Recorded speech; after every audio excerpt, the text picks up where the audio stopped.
Hi, 8th grade. We're back once again. I'm moving around the Hogwarts castle. Yesterday we were in the Defense Against Dark Arts classroom again, and today we are in Dumbledore's office. We are going to read today from Farewell to Manzanar, though, not Harry Potter. And we will be reading chapter 11, which is the last chapter in part 1. And then we'll be taking a quiz and moving on after that. So chapter 11 has a lot more questions than what we've had for the last few, although it is not super long to read. But let's take a look at the questions that go along with the chapter. Here they are. So the questions are just below this picture of a young girl looking out from Manzanar fence. And below that we see chapter 11. There are actually 10 questions. Question 1, what was the purpose of the loyalty oath? Why did the government require the oath? And we're going to take a look at that in the very beginning of the chapter. The tension created by the loyalty oath in the Wakasuki household boils over and Papa's violence spreads. Which family member is shoved across a room and left whimpering in a chair? What does this show us about Papa's emotional state? I know as I read this a couple years ago, there's several students who kind of went, my gosh, there is so much violence in this book. And there is quite a bit, but that was also the reality of the time. Remember that this is a true story. It is a memoir written by Jean. Question 3, according to Papa, what is the difference between American and Japanese soldiers? Which does he believe are better fighters? Why? And do you agree with this belief or with his belief? So there's quite a bit in that question right there. 4, give one of Woody's reasons for his willingness to join the military. 5, what happens if a man answers no, no to the oath? What's the result of a yes, yes answer? We'll talk about that as well. Question 6, to get out of Manzanar, there are 3 options or narrow gates, as Jean calls them. A person can volunteer for the military or volunteer for deportation back to Japan. So that's the first 2. What is the third option? And what is the problem with this option? Question 7, Mike Masoka, one of the Jackal leaders, knew the best way to win back America's trust about the loyalty of Japanese Americans to the US. What was his ideas? Why was the team such a successful unit? In what way does this prove Papa was right about his philosophy on Japanese soldiers? And then we have question 8, looking at the Japanese national anthem, what do Japanese people seem to value most? Looking at America's Pledge of Allegiance, what do Americans seem to value most? If you were a Japanese American living in Manzanar, what would you find ironic about the Pledge of Allegiance? So remember, we've talked about irony a lot this year. It's the opposite of what you would expect. So what would the Japanese be the opposite they're not getting from that pledge? We'll talk about that when we read it. So if you're looking at these questions thinking you're going to struggle, I do encourage you to read the chapter along with me. Question 9, look at the last image that Jean describes in the chapter. Symbolically, what might the tiny white flowers represent? So there are lots of possibilities here. I'll take anything that you're able to pull, but I just want to remind you some things about symbolism. So the color white has symbols on its own. White usually represents things like purity, good, the opposite of black. And then also think about what flowers could maybe represent. When you pick up a flower, what are they like? And then they're tiny, so that could represent something as well. So try to pull out something that the flowers could represent. And then question 10, what does jackal stand for? I am going to tell you 2 things about this. So first of all, it doesn't tell you in chapter 11. It is in chapter 9, and it stands for Japanese American Citizens League. So I'm giving you that, but it's also in chapter 9, but it doesn't put the abbreviation right after it. So this tends to be one that's tricky for us to find. So that JACL, J-A-C-L, it stands for Japanese American Citizens League. But we also see this picture right here. This is a jackal.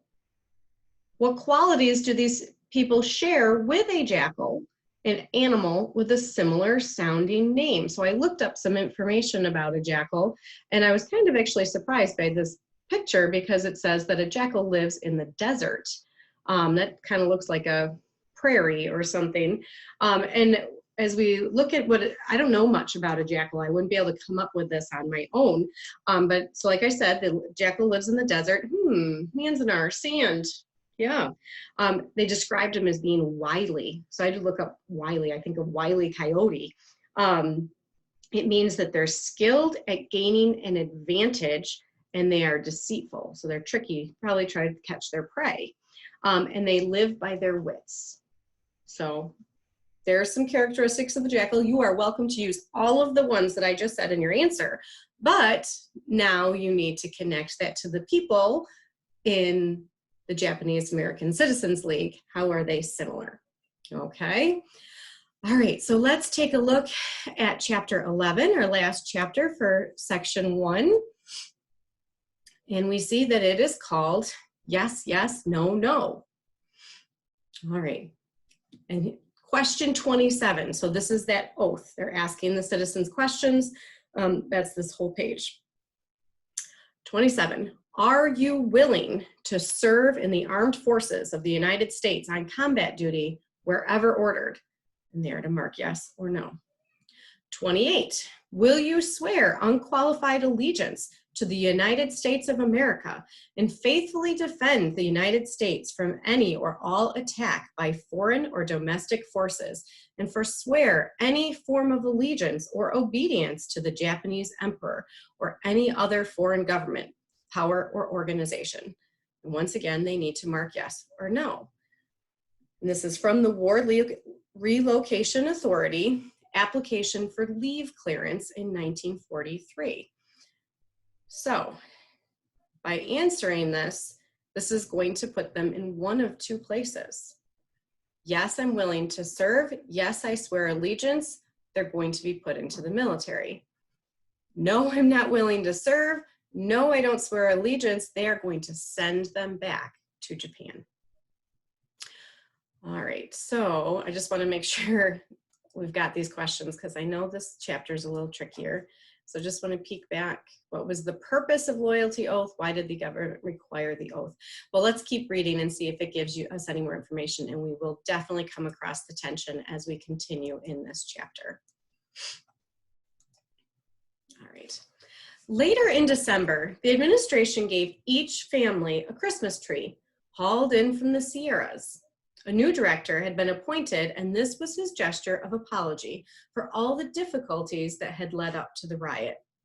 A promise of better treatment and better times to come. That's almost a little ironic too, because remember that like Jean's family is Buddhist. So you think they're going to celebrate Christmas? I don't know. It was an honest gesture, but it wasn't much of a Christmas that year. The presents were makeshift. The wind was roaring. Papa was drunk. Better times were a long way off, and the difficulties, it seemed, had just begun. Early in February, the government's loyalty oath appeared. Everyone 17 and over was required to fill it out. This soon became the most dividing issue of all. It cut deeper than the riot because no one could avoid it, not even Papa. After 5 months of self-imposed isolation, this debate was what finally forced him out of the barracks and into circulation again. At the time, I was too young to understand the problem. I only knew there was no peace in our cubicle for weeks. Block organizers would come to talk to Papa and my brothers. They would huddle over the table a while, muttering like conspirators, sipping tea or one of his concoctions. Their voices gradually would rise to shouts and threats. Mama would try to calm the men down. Papa would tell her to shut up. Then Granny would interrupt and order him to quit disgracing Mama all the time.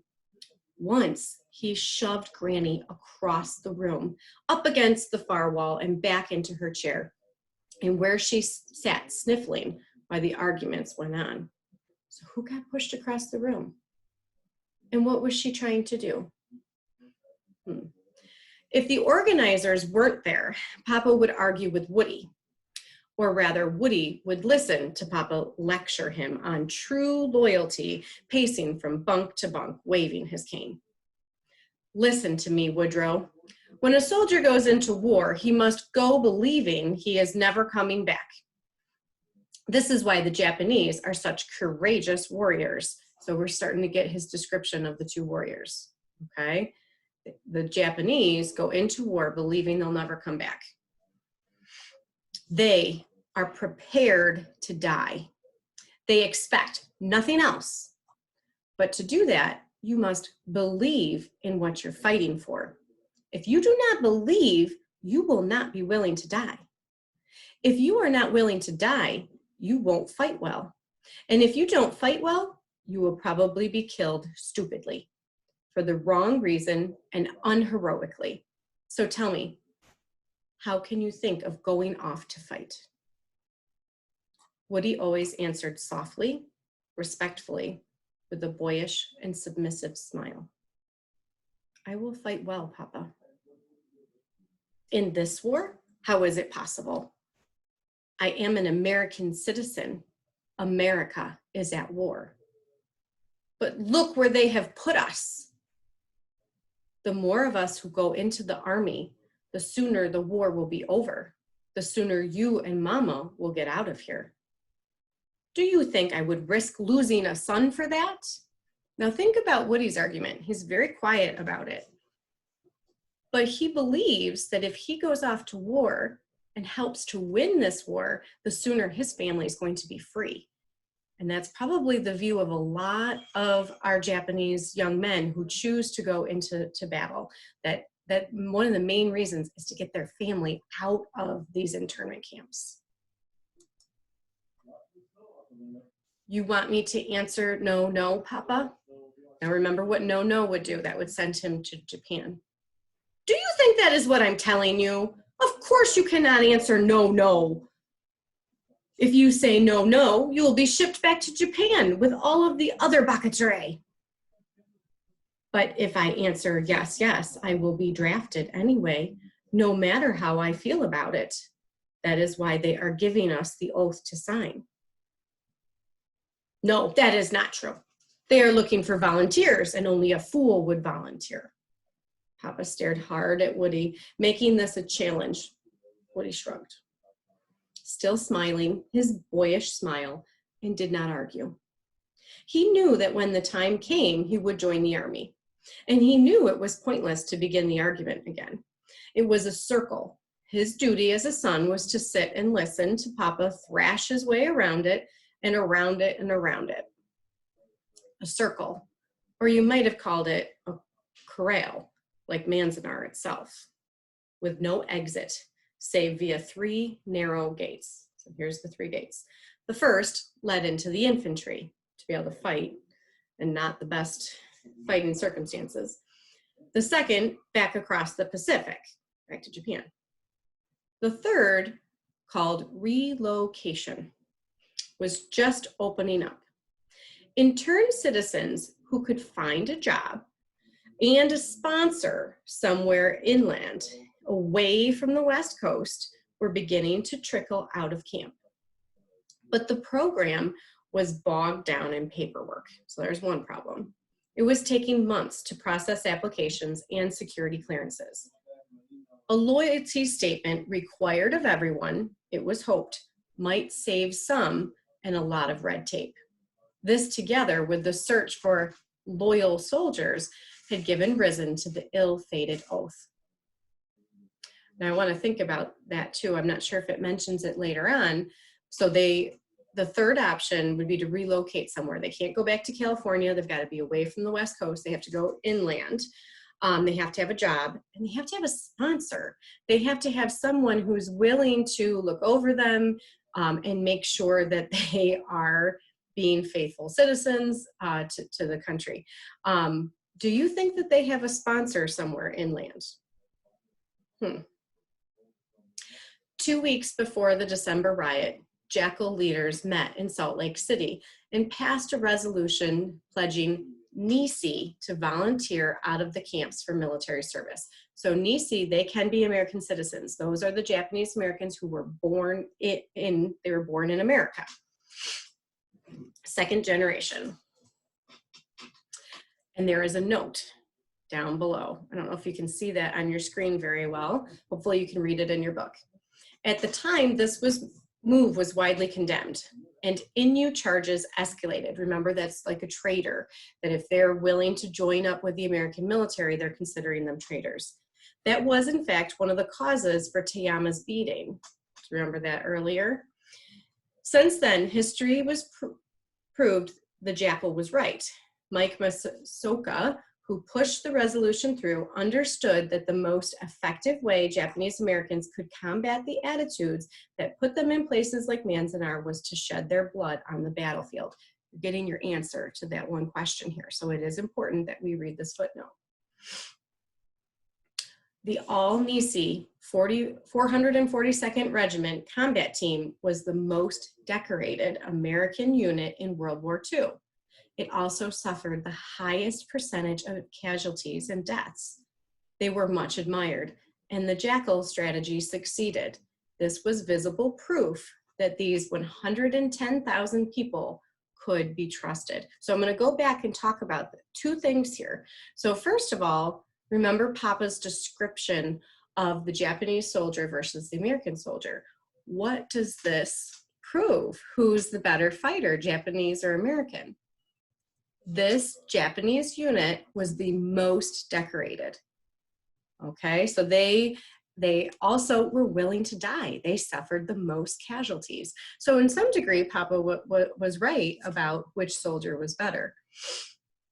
The other part here is it does prove the jackal stance, that they are loyal, that they feel like if they shed their own blood, they are proving to the country that they are loyal to America, and this then allows their families to become free. Let me just peek back real quick at the questions and make sure we kind of touched on each of those for you. Actually, I'm going to pause because sorry for the interruption. My dentist and I are going to play phone tag every 2 weeks, I think, too. I'm supposed to have an appointment, but just like school, they called to reschedule my appointment again. Okay, so I was going back to the questions. This is what I was trying to do. So we touched on, so this Mike Masoka part, that was right in that footnote. So you got to make sure that you look at that footnote. And he's saying that best way to win back the loyalty is for them to enlist in the military to prove that they're willing to die for the country. The team was obviously successful. They were the most decorated unit of the war. And it does prove Papa's point. So I guess that was all right there in number 7. Okay, so we're continuing to look at number 8 and the national anthem and the Pledge of Allegiance. We'll think about those in just a minute. And we just have 3 questions left to touch on.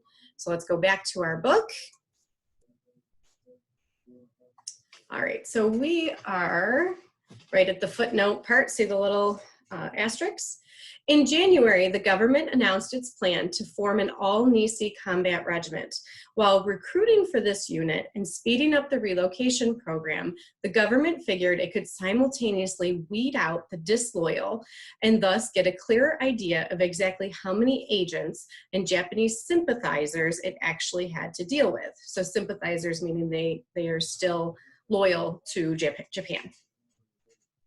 This part of it would have been comical if the results were not so grotesque. I mean, it could have been funny, but it really was kind of gross.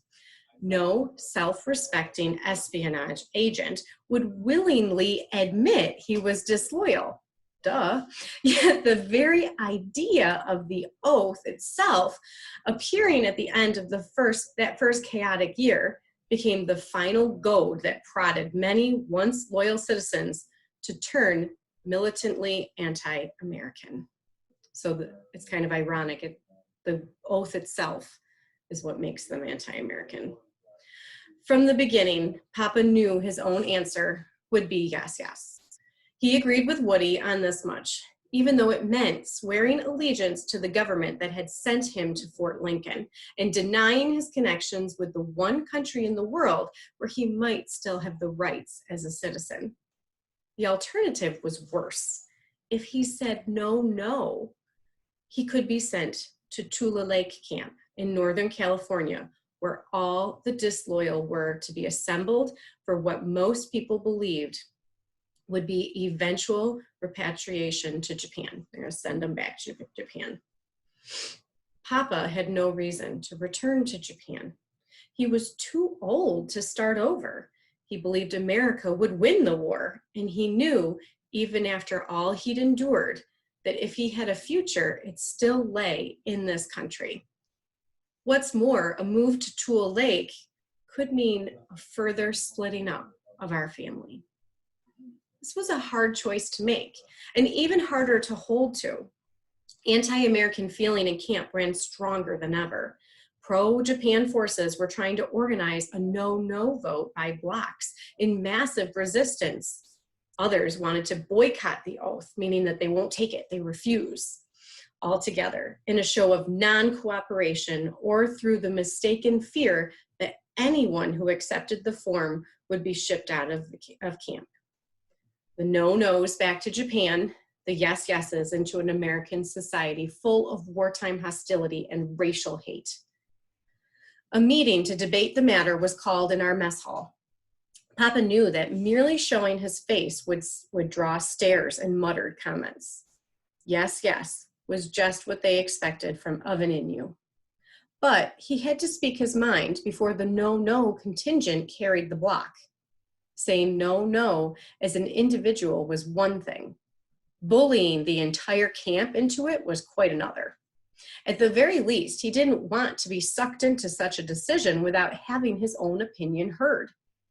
Woody wanted to go with him, but Papa said it was a meeting for heads of households only, and he insisted on going alone. From the time he heard about it, he purposely drank nothing stronger than tea. He shaved and trimmed his mustache and put on a silk tie. His limp was nearly gone now, but he carried his cane and went staggering off down the narrow walkway between the barracks, punching at the packed earth in front of him. About 4 o'clock, I was playing hopscotch in the fire break with 3 other girls. It was winter. The sun had already drooped behind Mount Whitney. Now a wind was rising, the kind of biting, steady wind that could bring an ocean of sand into camp at any moment with almost no warning. I was hurrying back to the barracks when I heard a great commotion inside the mess hall, men shouting wildly as if a fire had broken out. The loudest voice was Papa's cursing. Eta! Trash. Eta! Baka yaro! The door of the mess hall flew open and a short, beefy man came tearing out. He jumped off the porch, running as his feet hit the ground. He didn't get far. Papa came through the doorway right behind him in a flying leap, bellowing like a warrior. Yah! He let go of his cane as he landed on the man's back as they both tumbled into the dirt. The wind was rising. Half the sky was dark with a tide of sand pouring toward us. The dust billowed and spun as they kicked and pummeled and thrashed each other. At the meeting, when Papa stood up to defend the yes position, murmurs of Innu began to circulate around the mess hall. This man then jumped up at the speaker's table and made the charge aloud. Papa went for him. Now outside in the dirt, Papa had led him by the throat and would have strangled him, but some other men pulled them apart. I had never seen him so livid, so angry, yelling and out of his head with rage. While they pinned his arms, he kicked at the sand, sending wind-blown bursts of it toward the knot of men, dragging his opponent out of reach. A few moments later, the sandstorm hit. The sky turned black as night. Everyone ran for cover. 2 men hustled Papa to our barracks. The fighting against the wind and sand to get there calmed him down some. Back inside, he sat by the stove holding his teacup and didn't speak for a long time. One cheekbone was raw where it had been mashed into the sand. Mama kept pouring him little trickles of tea. We listened to the wind howl. When the sand died down, the sky outside stayed black. The storm had knocked out the electricity all over the camp. It was a cold, lonely night, and we huddled around our oil stove while Mama and Woody and Chizu began to talk about the day. A young woman came in, a friend of Chizu's, who lived along the way. She had studied in Japan for several years. About the time I was in bed, she and Papa began to sing songs in Japanese, warming their hands on either side of the stove, facing each other in its glow. After a while, Papa sang the first line of the Japanese national anthem, Kimi ga yo. Woody, Chizu, and Mama knew the tune, so they hummed along while Papa and the other woman sang the words. It can be a hearty or a plaintive tune, depending on your mood. From Papa that night, it was a deep-throated lament. Almost invisible in the stove's small glow, tears began running down his face. I had seen him cry a few times before. It only happened when he was singing or when someone else sang a song that moved him. He played the 3-string samisen, which Kyo and I called his pinko pinko. We would laugh together when we heard him plucking it and whining out old Japanese melodies. We would hold our ears and giggle. It was always a great joke between us, except for those rare times when Papa began to weep at the lyrics. Then we would just stare quietly, as I did that night, from some hidden corner of the room. This was always mysterious and incomprehensible. The national anthem, I later learned, is what he had sung every morning as a schoolboy in Japan. They still sing it there, the way American kids say the kids pledge allegiance to the flag. It is not a martial song or a victory song the way many national anthems are. It is really a poem whose words go back to the 9th century. Kimi ga yo wo chiyoni. I'm probably butchering it, but I'll try. Yakiyoni sazere ishi no iwa oto. Narete koke no musume. I totally demolished that. I apologize to anybody who knows Japanese at all. It means in English, may thy peaceful reign last long. May it last for thousands of years, until this tiny stone will grow into a massive rock, and the moss will cover it deep and thick. What is this national anthem really about? What is the hope that's in this? Overlying the gist, peace. May thy peaceful reign last long. That's what they're hoping for, is peace. It is a patriotic song that can also be read as a proverb, as a personal credo for endurance. The stone can be the kingdom, or it can be a man's life. The moss is the greenery that in time will spring even from a rock. In Japan, before the turn of the century, outside my father's house, there stood one of those stone lanterns with 4 stubby legs and a small pagoda-like roof.